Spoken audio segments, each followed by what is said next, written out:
Men, and yet again, I use the term loosely. Another wayward Magneto has made its way to my bench.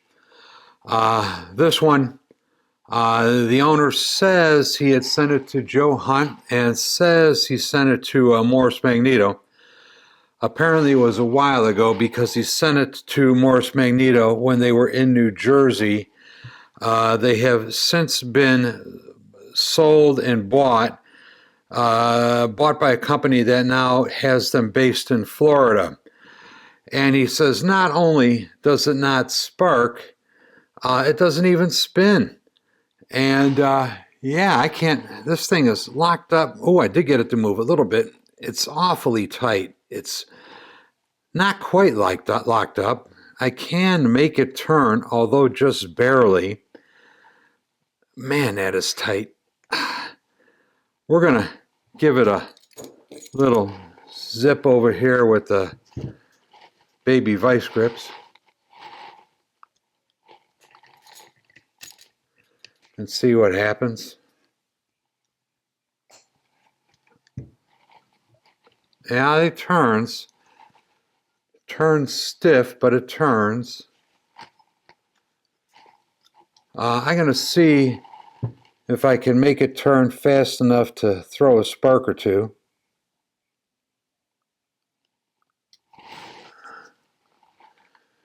Regardless of whether it sparks or not, it's got to come apart because I got to figure out why it won't spin worth a damn. Well, I can't spin it very fast. Sometimes you don't have to spin them very fast, though. You just get it in the right position and pop it over. But I'm not seeing, nor am I hearing any spark going on there. So, yeah, I'm going to conclude it is not sparking. This one has the key switch. And I tell anybody who cares to listen, anybody who sends me a mag, get rid of this goddamn key switch. These things are a pain in the ass. I've never seen, well, actually, I've seen like two that weren't broken. This one, you probably can't see it on camera, so take my word for it now. The block is cracked right here. Functionally, it should still work okay. And I'm gonna check the parts book on this one, but the screw goes in from this side. Well, you got a steel screw, you're tightening down, it's gonna crack this thing. I think the screw is supposed to go in from the outside so that this block just floats around on the shaft. But anyway, let's take the wire off of it.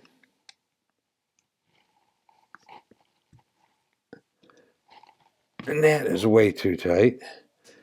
There's a little ball and a little spring in there that might come popping out.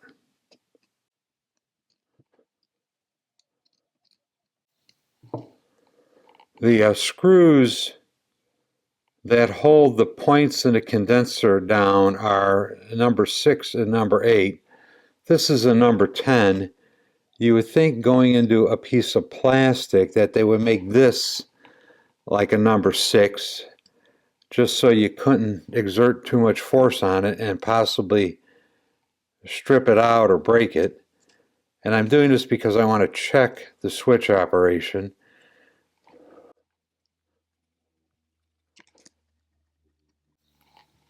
All right, so screws back in, at least back in far enough to make it work okay.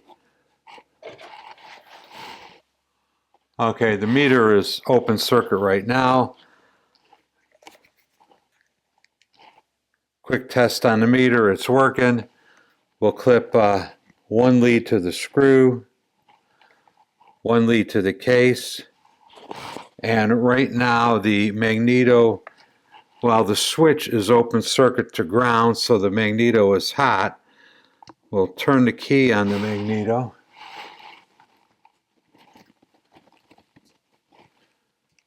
And it shorts to ground with a little higher resistance than you'd like to see, 3.2 ohms, a little bit high. But anyway, the switch is working, and it was in the on position, so that's good.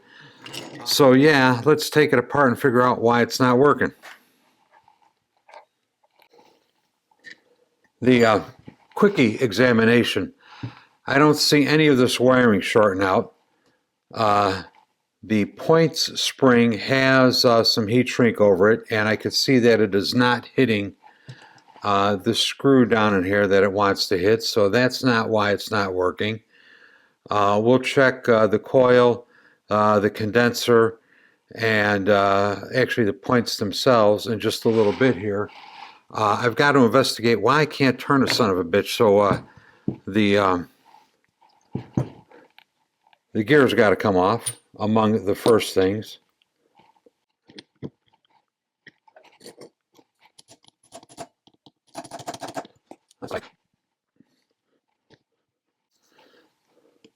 It looks like a new gear on there.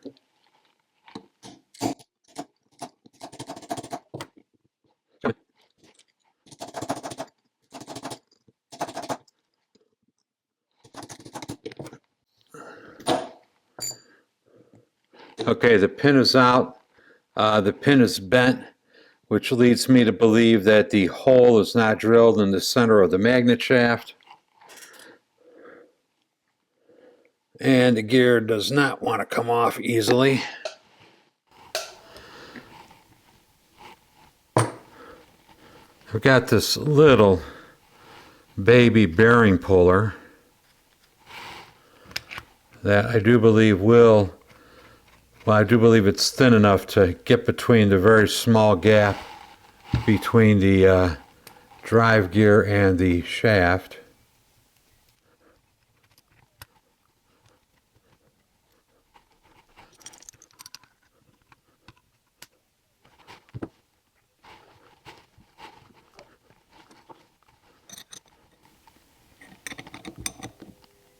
Yeah, I'm not in there good enough.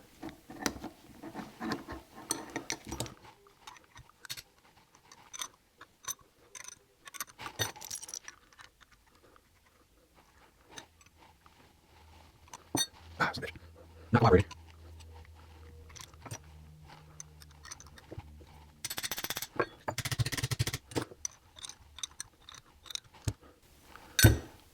I think it's moving.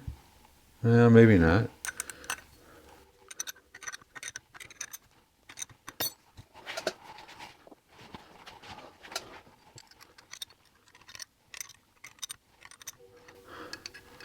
I worked on one for a guy a while back, and they had welded the gear to the shaft.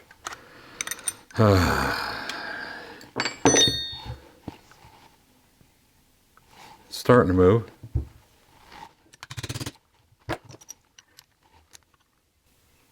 Most of them, the gear is fairly easy coming off.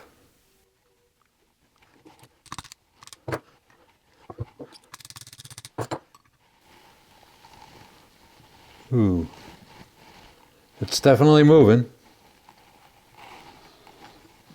Damn. Far tighter than it needs to be.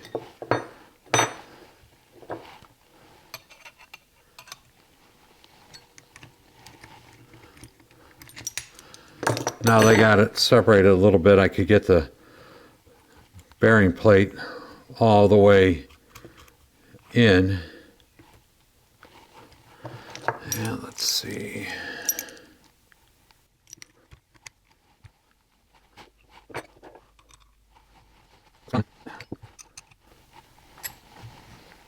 Yay.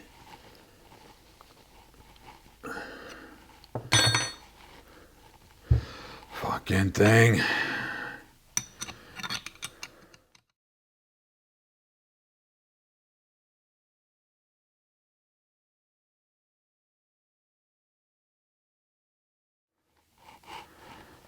I think I'm going to move it over to the vise. Where do you see this set up?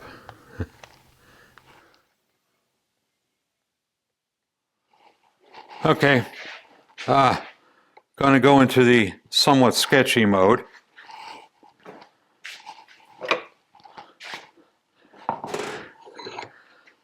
Bearing plate supported by the jaws of the vise. We're going to try to knock this out without dropping it. We'll use my belly. Man, that is tight. So I got a bigger hammer.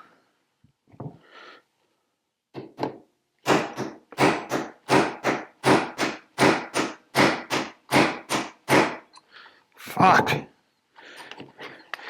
Magneto parts are expensive. Magneto parts are expensive. So you really don't want to break any of this.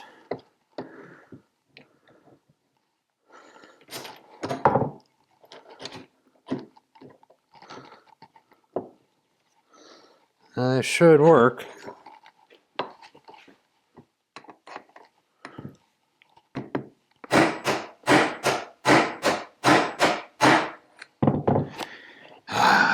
Fuck. All right, the Magneto is hanging below the bed of the press over here. I'm going to heat the gear up a little bit. I'm sure the gear is heat treated, so you don't want to get it too hot. But I'm going to heat it up a little bit just in case it was slobbered up with Loctite when it was put together. Maybe it was slobbered up with Loctite and the Loctite ran down the shaft and is between the bushing and the shaft, and maybe that's why it's so stiff to rotate. But we're going to heat it up just a little bit.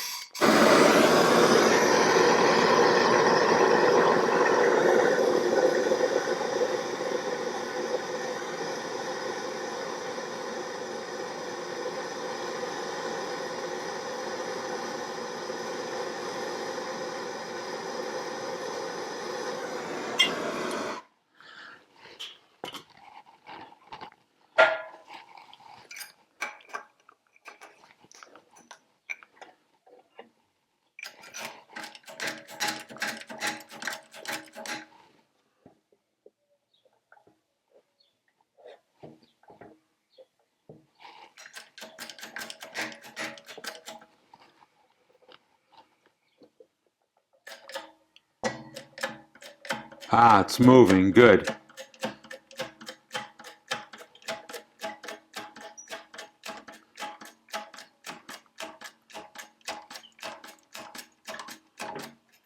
There we go. One Magneto extracted from the gear. And we're going to stick a pin punch in the hole, you know, and it's easier to rotate. So I wonder if that little bit of heat, I wonder if there was Loctite between the shaft and the bushing, and that little bit of heat softened it up. Still not, doesn't feel good, but anyway, it's a step in the right direction. So we're going to pull the base off, and that often can be difficult because these screws can be very tight. So in order to keep from damaging any of these little parts, we're going to take them all off.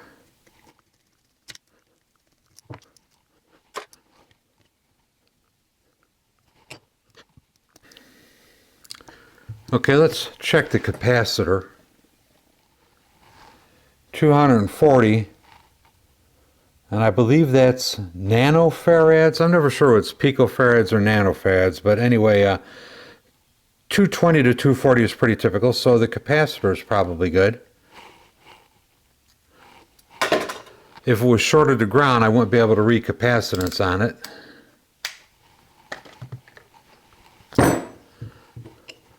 Let's get the points out of the way.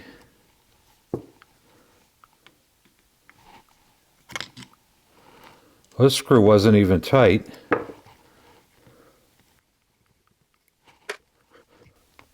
Take the E-clip off.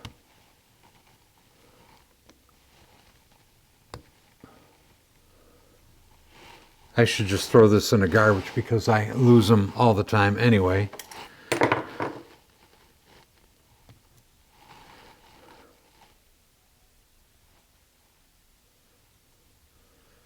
The points have been run. They were running. There is a little burning on there. I mean, nothing severe. Should work just fine. Well, here's something interesting. They've got some shims underneath it. Come on off of there. It's got some shims, presumably under the point pivot, in here, to line the points up so that the the movable part is lined up with the stationary part. That's a nice attention to detail I don't often see.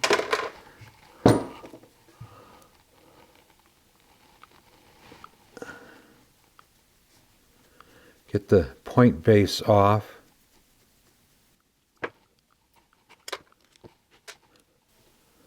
Okay, this wire looks okay. It wasn't shorting. There's no bare spots on it.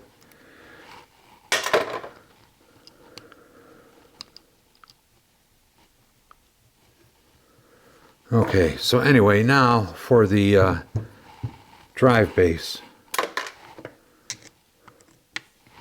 Yeah, that's tight.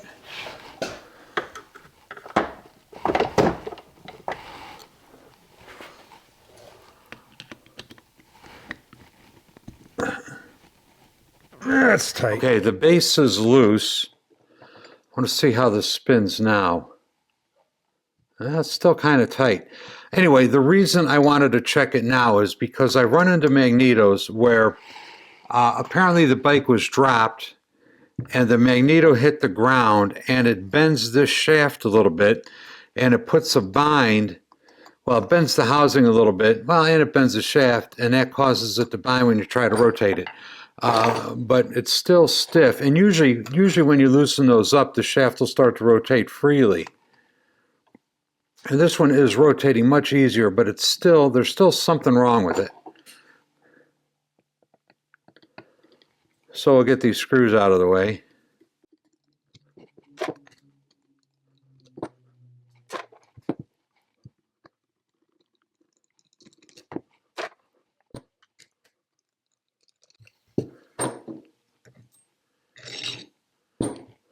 Okay. So the base is off. There's no evidence. There's no evidence of Loctite on this shaft, and that's pretty loose on there. So that is not the problem. Well, the shaft being bent or the base being bent is probably not the problem.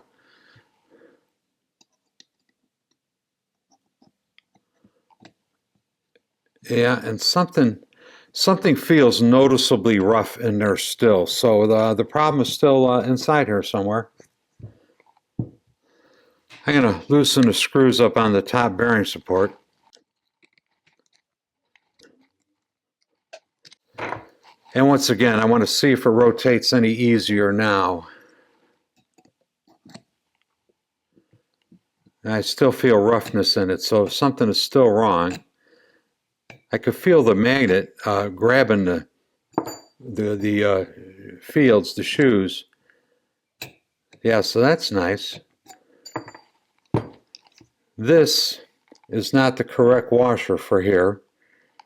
They usually have a little half moon kind of a cutout where I could usually just pop them out of there. So I think this is just some washer. So I hope it comes out.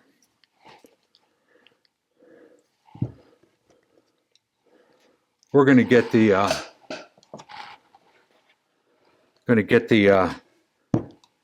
key block out of the way.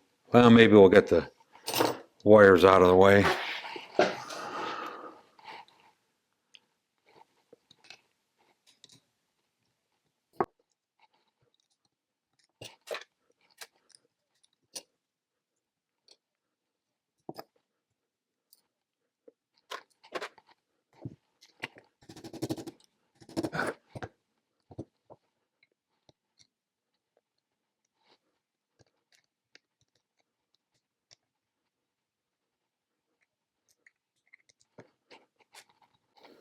Okay, the insulator is in here, so that's not shorting out the wiring either.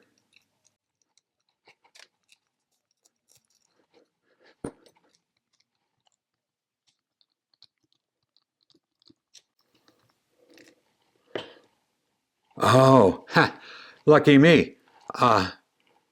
The switch insulator is broken in two completely, so I was able to get it out without having to jimmy around with the little secret clamp in here that you've got to compress.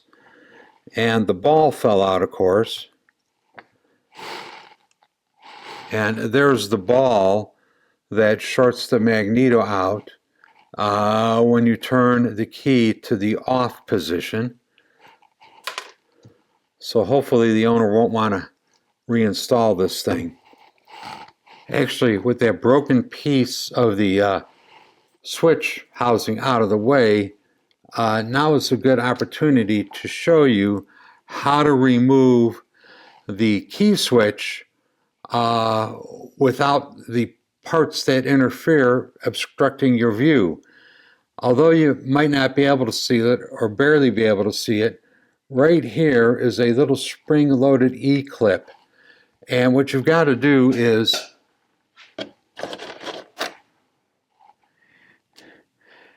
get something skinny and pointy and get it in between the switch mounting block and the magneto housing to push that down. I usually use a jeweler's screwdriver, but now that this is broken and this piece is out of the way, I don't need to worry about it. However, the procedure is still the same. Okay, right now, the high point of that little springy clip is straight up. So you'll be reaching in that plastic housing and the springy clip with your jeweler's screwdriver or whatever, and then trying to wiggle the switch out.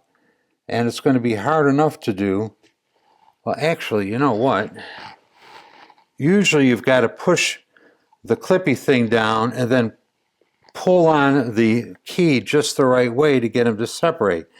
But with that plastic piece out of the way, I should be able to depress the clippy doodad and then gently pry between the, let me get it opened up enough to get a screwdriver in there, gently pry, there we go, the back side of the switch, and then it should slide right out. And there you go. Here's the piece that you have to depress right here. So you depress it and then pull on it and it comes out. But now we got it out. And what sucks about these keys, besides the fact that they rattle around and they break and are pieces of shit, before you can take the coil out, you got to take the key out, which is just makes working on this thing just such a giant pain in the balls. All right, switch is out of the way. Should be able to loosen these two screws back here. I'm just going to take them all the way out.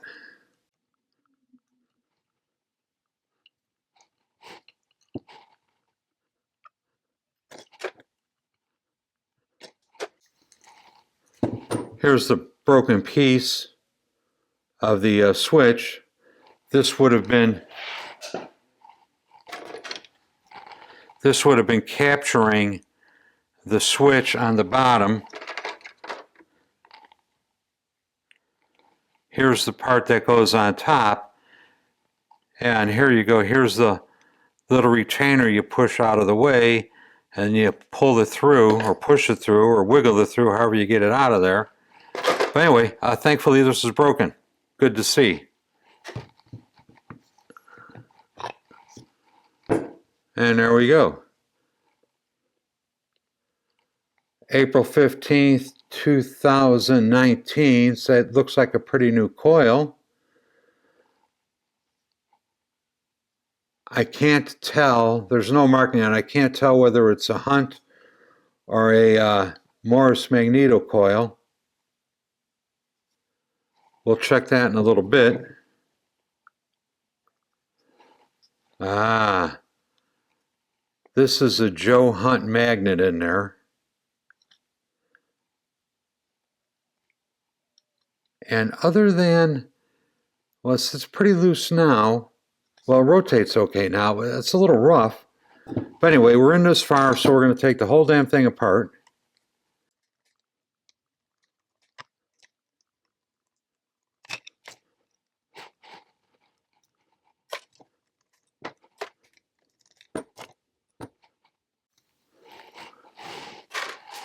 This is a newer at least, upper bearing support.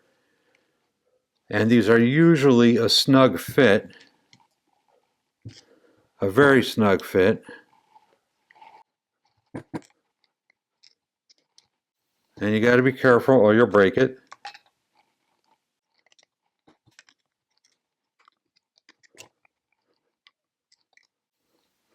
So I think this is the problem right now, because the part that presses in is free of the magneto, yet it doesn't want to come off of the bearing race. It's like the race is too tight. Hey, here's a fucking piece of plastic shit in there. What the fuck? Oh, I know what that is. There's a black plastic seal in here. You could see it through these two holes. So part of that was pinched between the shoulder of the bearing and the lip on this housing. And that might have been all it needed to lock this thing down. And I can, in fact, see rub marks on here. So that may very well be why it wouldn't rotate, or why it was hard to rotate. Okay.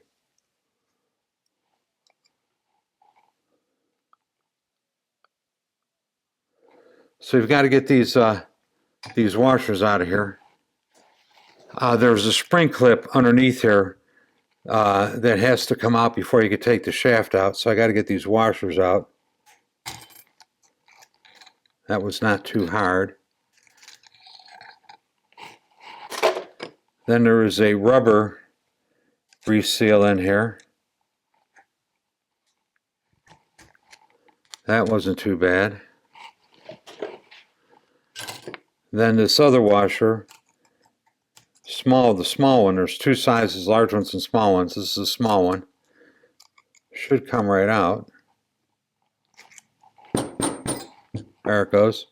Small one is out. Here's the snap ring that has to come out before the shaft could come out. Of course, now you can't really tell anything because without the upper bearing in there, the shaft is cattywampus in the housing, and it's hitting the shoes. But let's get that snap ring out of there.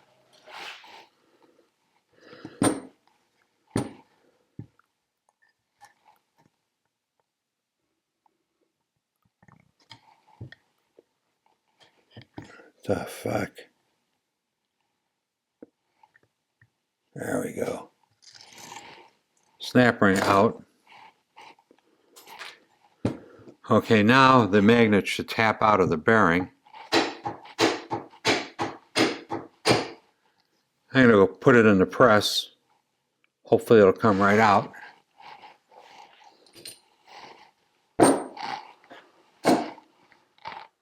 Okay, the shaft pressed easily out of the bearing. The fuck? I believe this is a Joe Hunt neodymium magnet, I believe. It's not a Morse. I can tell you for sure it's not a Morse by looking at it. Let me get you in. Let's look at something real close over here. Look at all this jibbied up area here. What the fuck is up with that? Somebody was horsing this thing around. Functionally, I don't think that matters, functionally. but they've dicked up the area that the bearing presses into, and there's a goober right here that would have prevented the shaft from seating, well, would have prevented the bearing from seating up against this collar or this shoulder, and that extra, whatever, 20 or 30 thousandths that it couldn't insert into the bearing might have been enough to cause it to bind. This is all dicked up. Huh.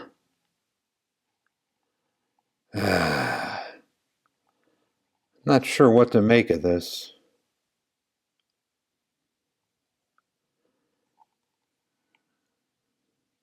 Huh. See, and here's something that's been rubbing on this. You know, and I kind of felt something rubbing. There was something rough when I was trying to rotate it.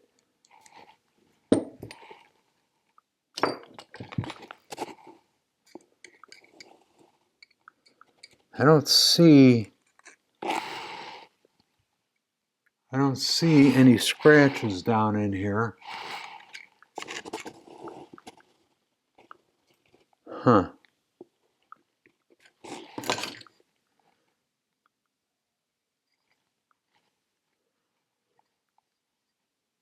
Bearing might be okay. I do feel a rough spot in it.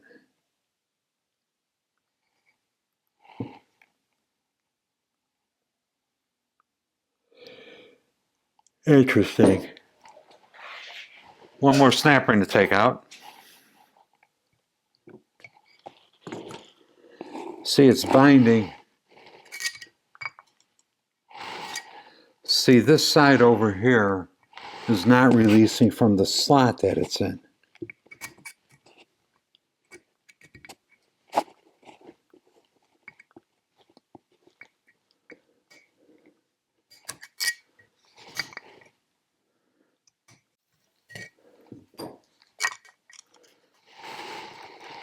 Okay, snap ring is out. I know you probably couldn't see that. That was off camera, but I could either video it or I could take it out. I can't do both at the same time.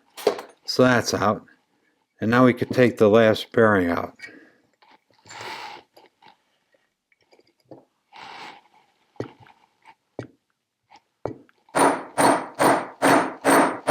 Fuck. You know, every fucking thing on this Magneto that should have come apart is not coming apart. Sons of bitches. Huh.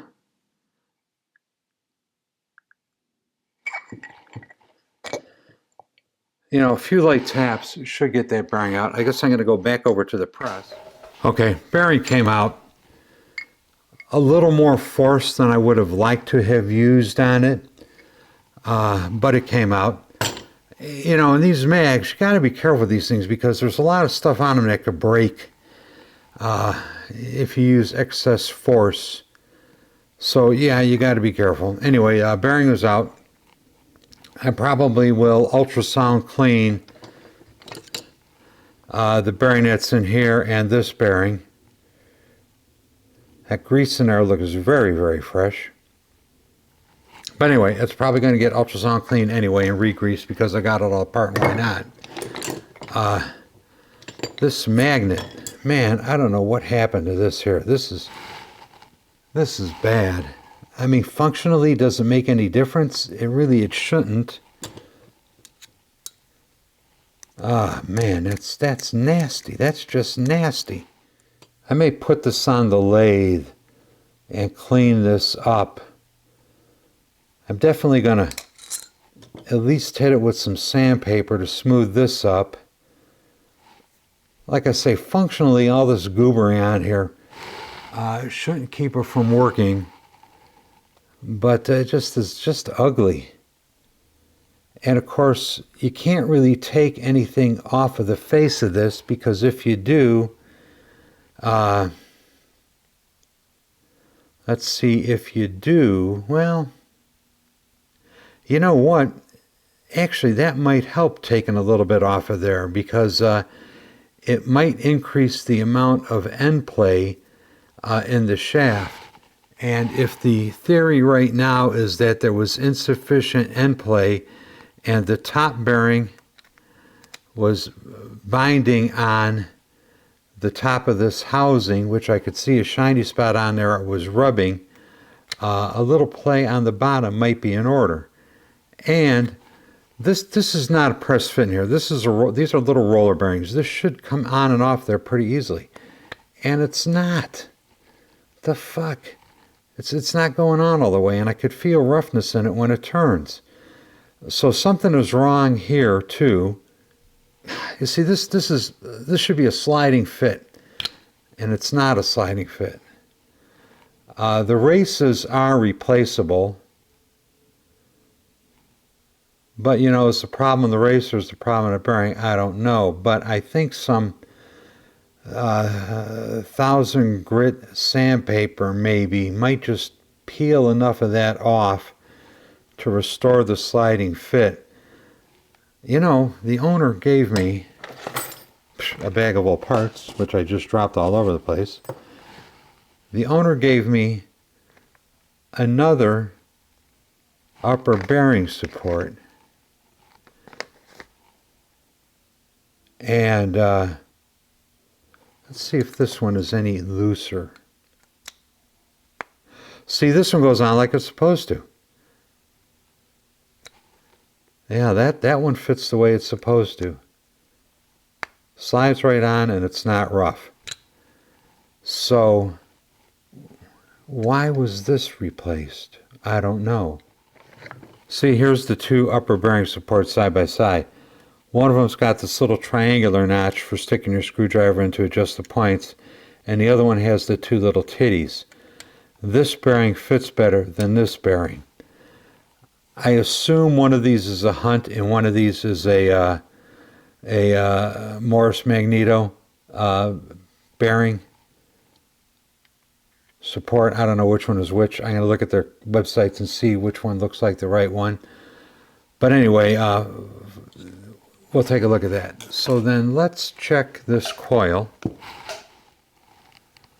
Secondary's got 12.5K roughly pole to pole. That's about right. The secondary is not shorted to the primary on either side, so that's about right.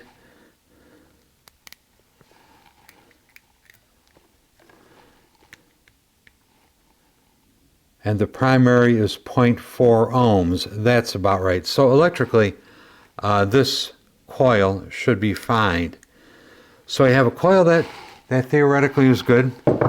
We got a magnet that feels good. I'm going to check that a little later with my Gauss meter. A magnet that feels good. A capacitor that is about right as far as value is concerned. Yeah, you put it all together and it doesn't work. So yeah, we're going to have to figure out what's going on and fix it. Okay, if anybody could identify this magnet for sure, let me know. I believe it to be a Joe Hunt neodymium magnet. I had it out on a lathe.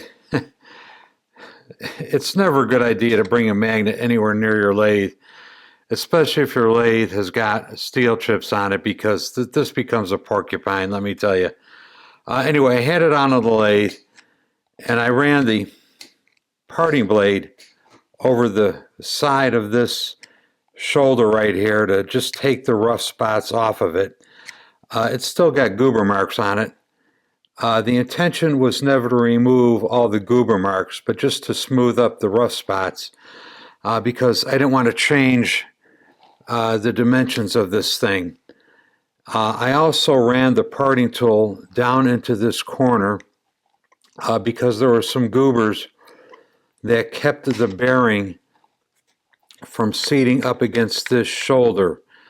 So hopefully now the bearing will seat up against the shoulder much easier. And I did take some like 500 grit sandpaper to this, and I polished this off a little bit. I want the bearing to go on and off of here just a little bit easier. I also took some 500 grit, well actually, and a file, to this shaft over here to smooth it up, because I want to be able to get the gear off and on much easier. Let's see if I can find the gear. There it is. Recall this had to be pressed off, and I've never had one. I've had them a little, you know, where the end's been boogered up and they've been a little hard to get off, but never one that was this hard to get off. And as you recall, I also had trouble driving the pin out of here. And what I found was that when the gear was pressed all the way onto the shaft, okay, what I found was that when the gear was pressed all the way onto the shaft, these holes were misaligned in this direction. So I took the gear over to the big belt sander, just laid it on there, and, you know, ground a little bit, sanded a little bit off of this edge here. So now the gear goes onto the shaft farther with just a little resistance. And now the hole actually lines up, so there's just a tiny bit of space between the shoulder and the gear. So I've got a new pin. When I put it in, it should go in without bending. Some guys maybe should say it would fit tighter, but honestly, this is a nice fit. There's no play in it, but yet it goes off and on with just a little bit of snugness on it. So I'm very happy with the way it fits. That should work out good. So I'm very happy with that. Okay, so the other thing I said I was going to do was to test this with my gauss meter. And I've been keeping a record of the magnets I work on because I want to see a comparison of a big sample over a long period of time. So anyway, let's test this thing. And I found my gauss meter over here, and actually my big long snap ring pliers make a convenient stand for this thing. Maybe not so much for you to see the numbers, but for me to see the numbers. But anyway, I've been playing with this a little bit, and the magnetic field strength on this one is located, I don't know how to describe it exactly, but it's not the same as the Morris Magneto magnets. But anyway, I have found that the strongest part of the magnetic field lies right along the edges of these magnets. So I'm going to start with the narrow one over here, and I'm just going to arbitrarily call this north. And you know, I got 127, well actually 140, 145.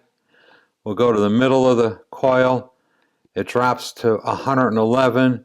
We'll go to the other end of the coil, and it's 130. And this is the same characteristics that I saw in all the standard magnets, where the field strength is highest on the ends and weakest in the middle. I think that's exactly opposite of the way it needs to be. But anyway, that's the way this one is. So, you know, and for our purposes of discussion, these really are just numbers.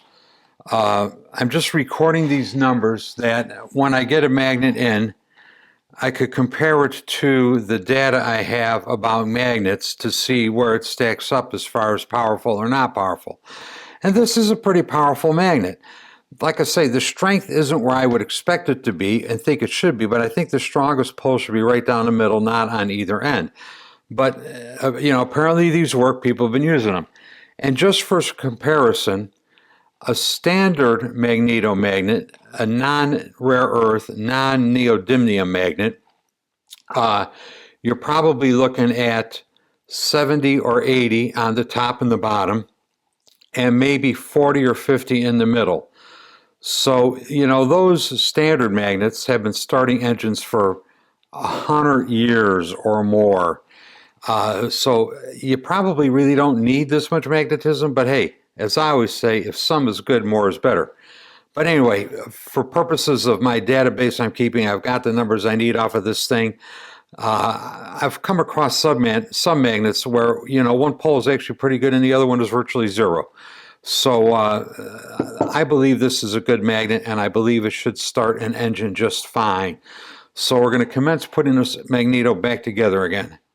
All right, here's the top bearing support that I decided to use because this bearing, the bearing in this housing fits this race much better. It slips right in and it's smooth. Whereas this other one does not fit right in, and if I force it in, like I feel it right now, it's partially in there and it's kind of rough. So I'm not going to use this bearing in this housing. I'm going to use this bearing and this housing. This is the lower bearing. I got it cleaned out. It's pretty smooth, so that's going in. I got a clean paper towel here because, you know, the magnet attracts any minute piece of shit laying around. So I'm trying to keep it in as clean an environment as I could keep it in until I get it, of course, in the mag case. This bearing comes out. It's a little bit tricky and you got to be careful. But if you have a punch that is just the right size and you put it in these three holes, it will touch the outer race of the bearing and you could tap it out without damaging anything. I'm going to go up in hammer size. Okay, it's starting to move.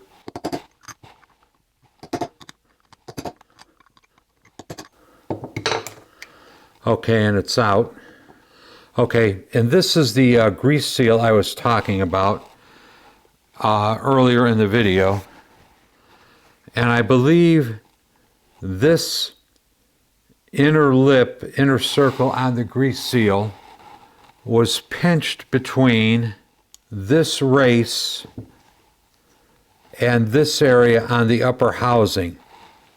As a matter of fact, it had peeled away a plastic ring where this was pinched between the bearing and the bearing support.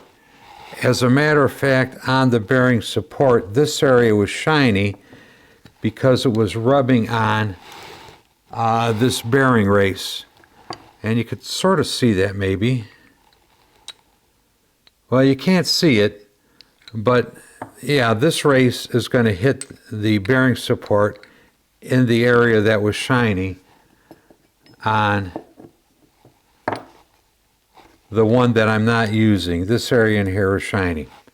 All right, so anyway, upper bearing. All right, I'm fixing to clean the bearings and install them. However, one of the things I do first is, you see all these little beat marks where somebody has peened this edge over to seat that seal in there, that washer? Well, the washer won't go in and sit flat as long as there's chunks of aluminum protruding. So I get my carbide scraper and I'll just try to shave that all off so that it's smooth. There's probably other ways you could do this, but once again, this is the way I decided to do it. And I might even try to flatten the edge off over here.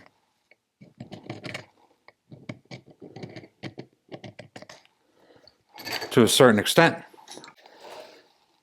And the upper bearing support has the same little bit of a problem, so I'll just try to shave these little nubs off.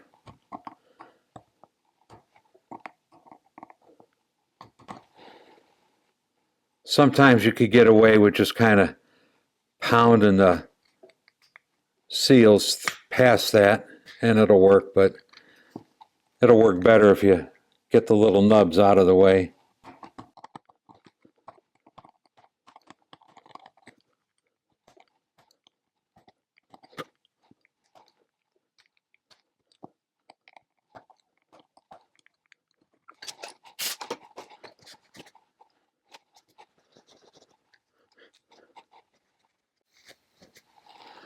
And I'm going to test fit the washer and see if it snaps in. Yeah, it feels like it probably will. Okay.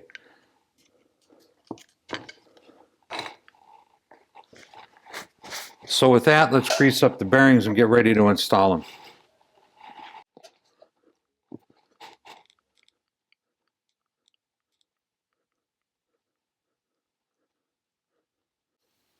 On a bearing that was open on both sides, you would just pack grease in there like this until it started coming out the other side. But this bearing is shielded on one side, so you're not going to see that. This bearing, we're just going to try to shove some in there.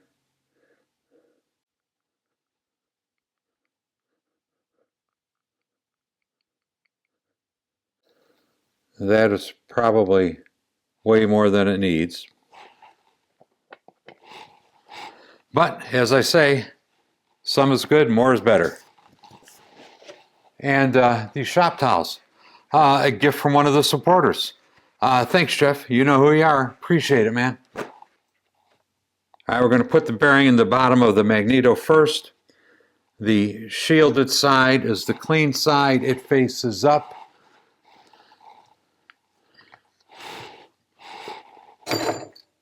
Should knock in pretty easily.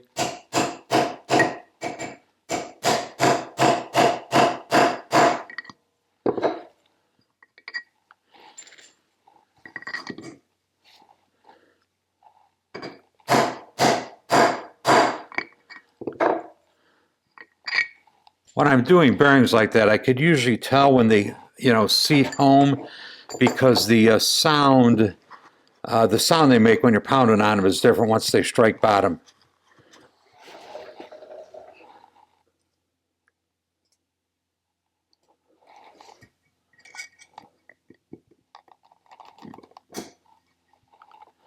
Okay, and the ring snapped into the groove nicely.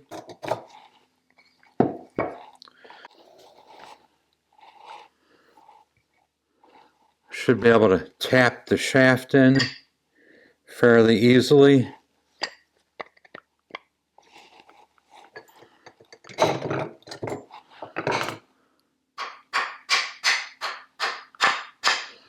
Went in much easier than it came out. That's nice. I made this tool for working on these Magneto upper bearing supports. It's got holes drilled in it that line up with the nubs sticking out of here. So you could put this on here and it will sit flat. Then you could take this bearing, put it in there,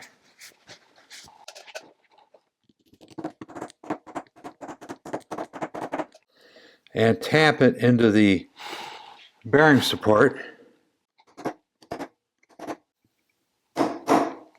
without damaging anything.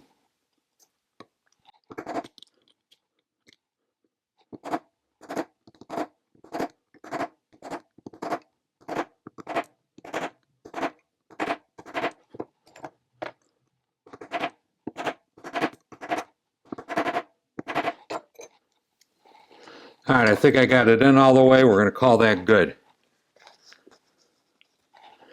And after it's in all the way, the shield goes in.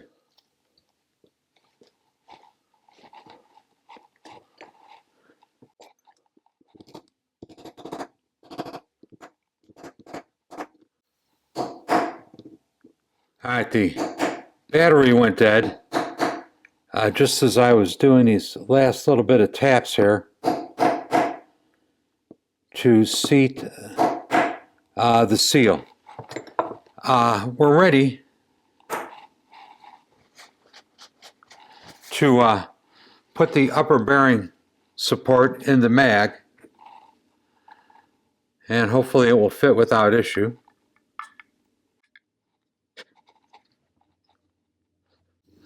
And like I said, these are a light press fit.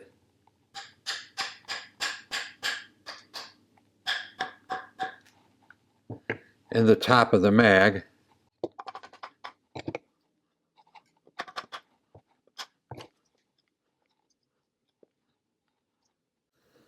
So it's got a little more to go. Okay, the upper bearing support is not going down flush. So it is as if the magnet shaft has to go farther into the magneto. And you know, I think it does, and I think I know why. I'm going to take this back out to the lathe, and I'm going to peel about, I don't know, 40, 50 thousandths off of the bottom of this shoulder so that the shaft will drop more deeply into the magneto. And then I took about 30 thou off the face of the shoulder. So that should allow the magnet to drop in about another 30 thousandth of an inch. So we'll knock her back in there. And we'll see if the upper bearing support goes on farther now.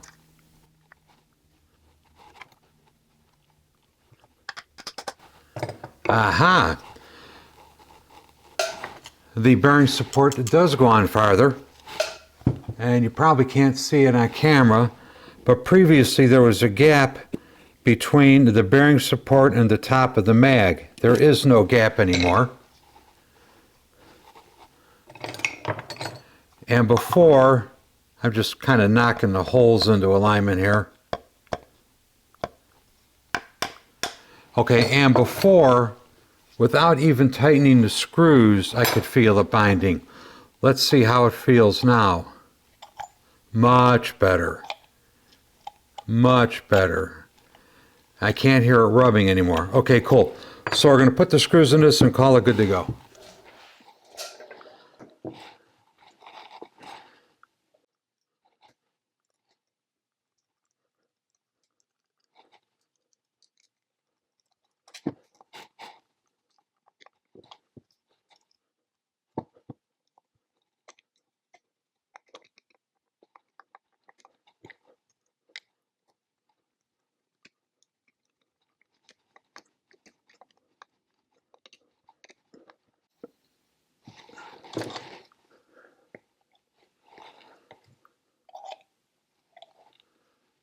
Yeah, much better.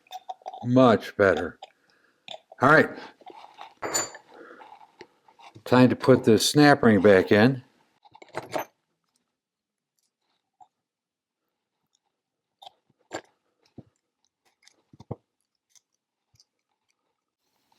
Okay, snap ring's in. Time for the lower seal washer. Then the rubber seal.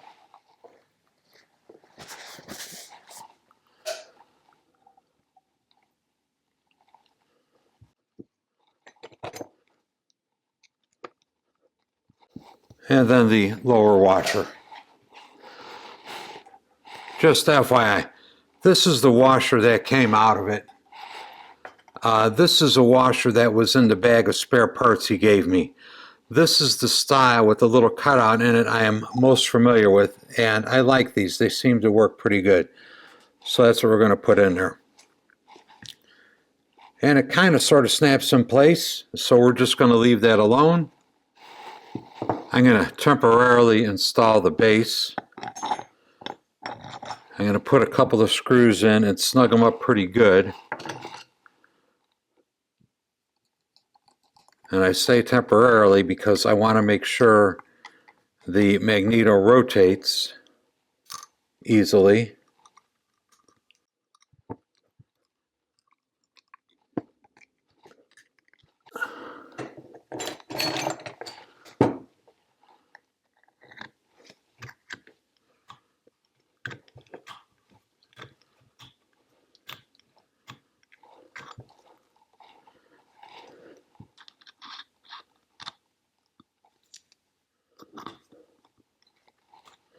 Nice.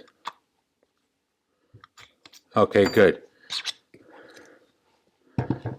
So now I'm going to permanently install the Magneto base.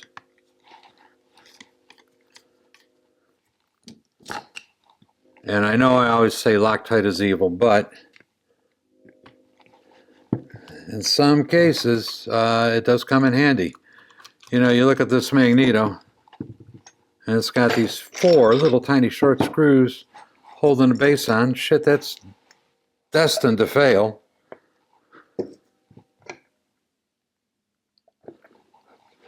Put a little lube on.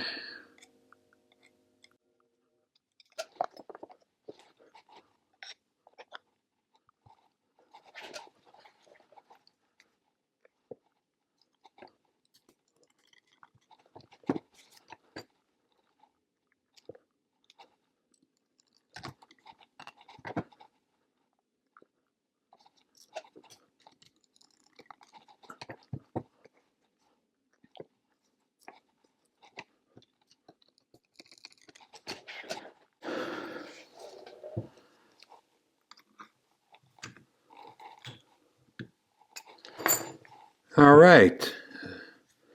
Boy, we're dangerously close to seeing if it's going to work. Just going to wipe these points off with some carb cleaner. You know, if they weren't,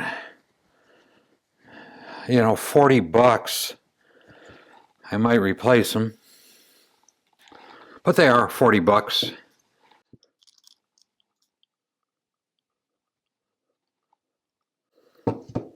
I'm going to get some new hardware for it. This mag was missing the wiper, the felt wiper.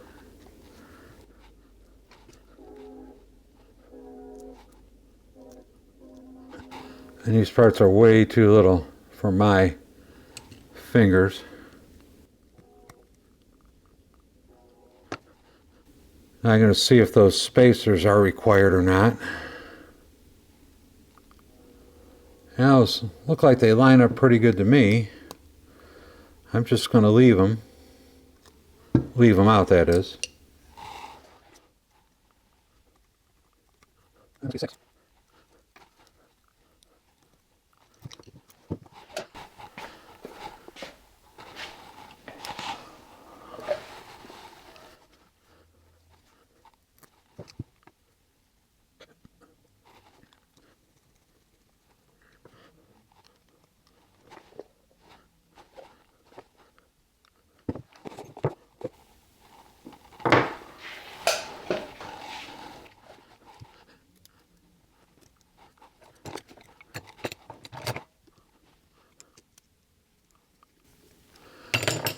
All right, I got the points in there. I'm going to get them adjusted.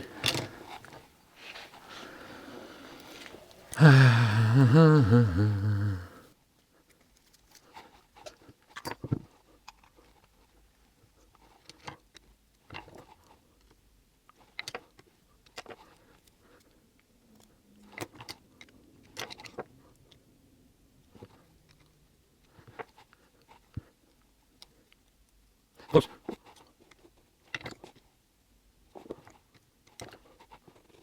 Too much. 14, no drag. 16, a little bit of drag, maybe a little bit tighter.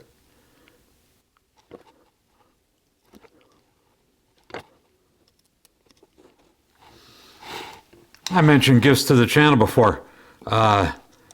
Paper towels from a guy named Jeff, and these orange-handled Harley screwdrivers from my buddy up north at Siberian Cycles.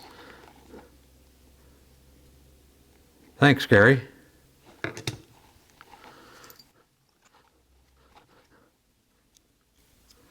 Okay, 14 goes in with no drag. 16 has drag. Therefore, the points must be just about 15. Give a little snug over here. Give a little snug over here. ready for the condenser right here.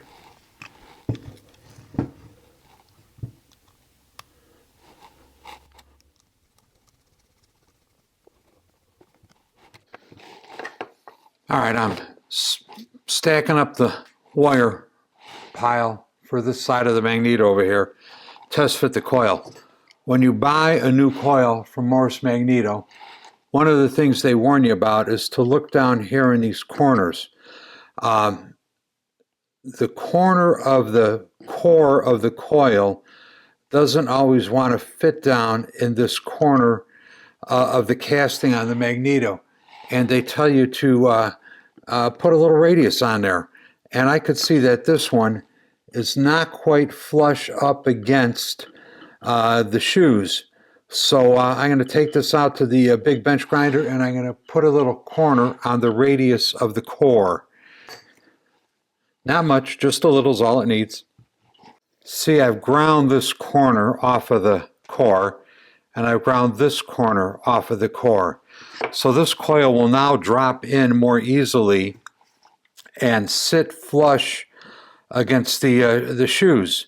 And that's what you want. If this is not contacting the shoes, the magnetic flow through the core will not be good. So you need that to have a good functioning Magneto. Okay, I got my wires stacked up where they need to be on the what we call the P-lead end. We're going to shove the coil into the housing. And as I just test fit this a minute ago and ran into that trouble with interference. And I could tell you now it drops in much more easily and fits much tighter against the magnet shoes. So yeah, that should work a lot better. So we're going to go ahead and put this in and tighten it up.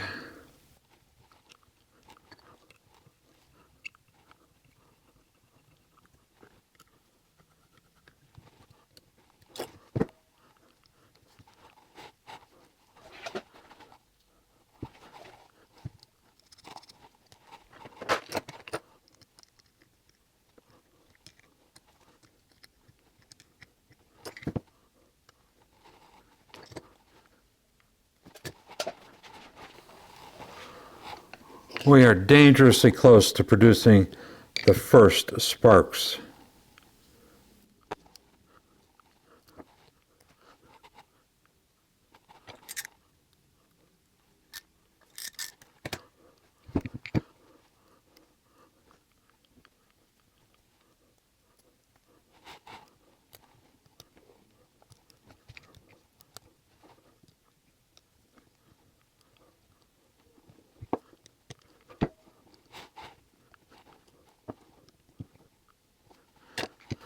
Well, should spark. Everything is wired up. I'm going to drive the pin in. And this is the old pin. I want to make sure it works in its entirety before I put a completely new pin in it.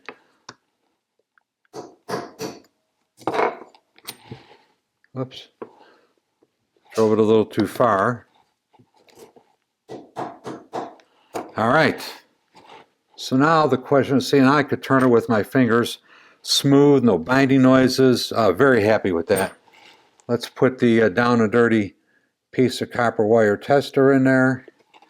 And let's find my baby vice grips.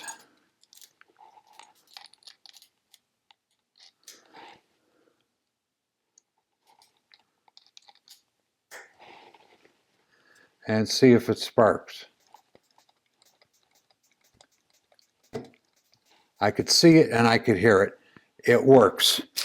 We're going to go out on the test bench probably tomorrow because it's getting late tonight.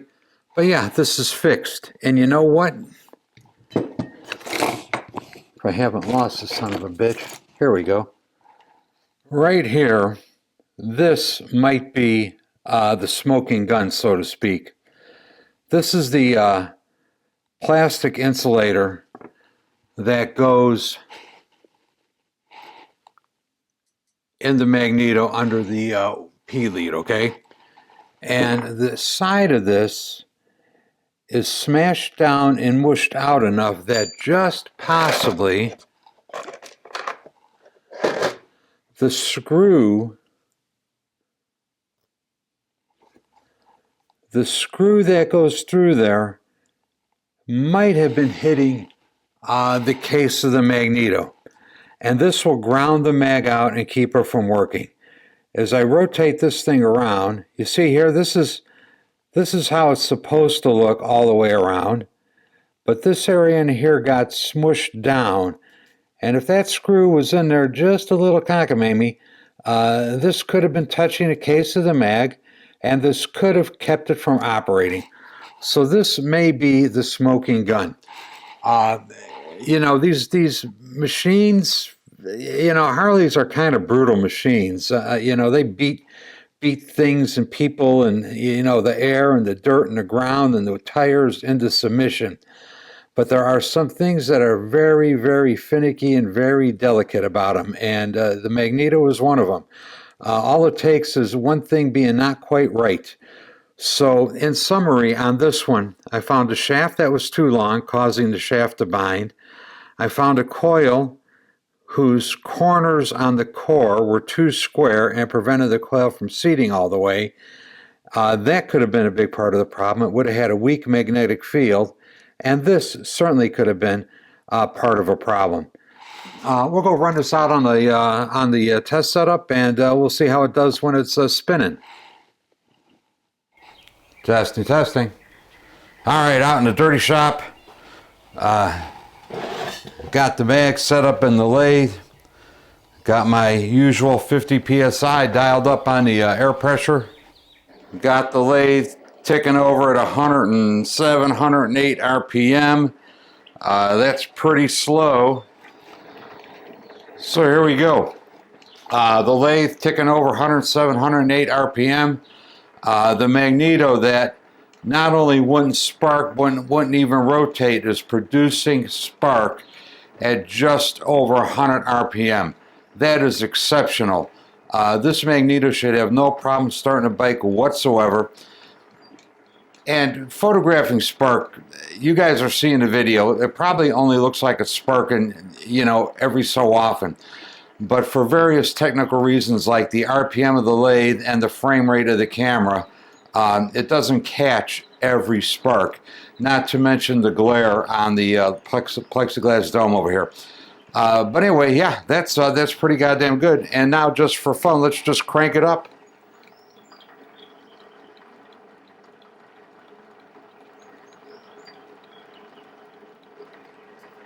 (200 RPM).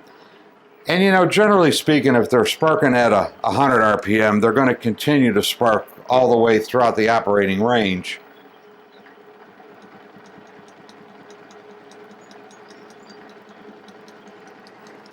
That's 300 RPM. Man, that is looking good.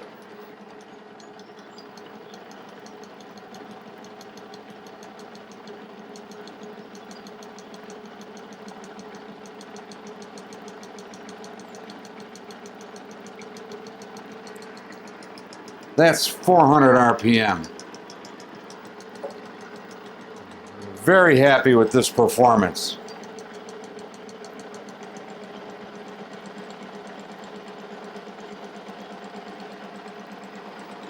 (500 RPM).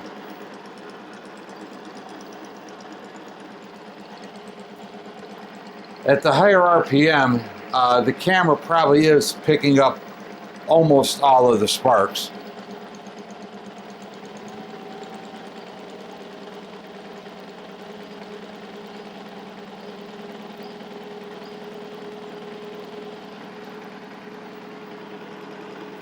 (600 RPM). This Magneto is beyond good. This Magneto is great.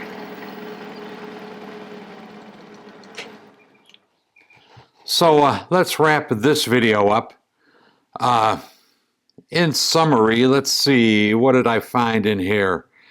Incorrect end clearance on the Magneto magnet shaft causing it to bind and not turn. That, in and of itself, shouldn't have kept it from sparking. Would have worn stuff out pretty quick and torn up bearings and such, I believe, but it still should have sparked. Well, if you could have got it moving fast enough to produce a spark in the first place. Let's see what else. Coil, core not fully seating on the shoes, the laminated, shoes in here, thus poor flow through the magnetic flow through the windings or through the shoes. Let's see, that could have kept it from sparking. That was a problem. Yeah. Key, plastic block that held the key cylinder, cracked and broken. It still should have worked. But anyway, owner did take my advice and agreed to just remove the damn key. These keys are useless. Please just don't use them. You really don't need them. Just wire a kill switch up to the P lead. Let's see. Anything else of any significance? Oh, the insulator block was just jacked up enough that it might have allowed the screw to touch the Magneto case. That definitely would have kept it from running. But yeah, otherwise, yeah, looked pretty good on the inside for the most part. Anyway, another old Fairbanks Morse given another shot at life. This one should last another 50 years or thereabouts. And with that, I am out of here. We'll see you all next time. Thanks ever so much for watching. Bye.